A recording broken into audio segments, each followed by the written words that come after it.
दुसरीकडे मांस विक्री संदर्भात जो निर्णय समोर आलेला होता त्याच्यावरून आता ठाकरेंची शिवसेना आणि भाजप यांच्यामध्ये चांगली जुंपलेली बघायला मिळते। संजय राऊत यांनी काल एक वक्तव्य केलेलं होतं, ज्याच्यानंतर आता भाजपने त्यांना फटकारलेला आहे। संजय राऊतांनी असं वक्तव्य केलेलं होतं की नपुंसक आणि नामर्द बनवण्याचा हा प्रयत्न आहे का, अशा प्रकारे आदेश काढून, आणि त्याला आता माध्यम प्रमुख भाजपचे नवनाथ बन यांनी प्रत्युत्तर दिलंय।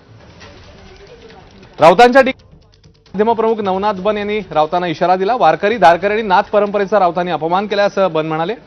संजय राऊत यांनी संपूर्ण समाजाची माफी मागावी, अन्यथा राऊतांना मर्दानगी दाखवून देऊ असा इशाराही आता राऊत यांना देण्यात आलाय।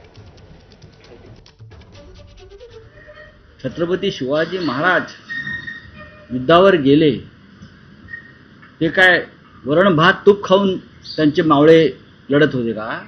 ते मांसाहारच करत होते चांगल्या प्रमाणात। पेशवे सुद्धा मांसाहार करत होते, बाजीराव पेशवे। त्याशिवाय युद्धावर लढता येत नाही।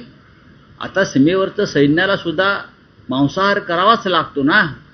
वरण भात तूप पोळी खाऊन, श्रीखंडपुरी खाऊन नाही युद्ध लढता येत।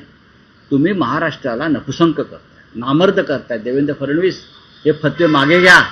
वारकरी संप्रदाय, नाथ संप्रदाय, टाळकरी, धाळकरी, माळकरी हे सगळे शाकाहार करतात, त्यांच्या रोजच्या आयुष्यात शाकाहार असतं।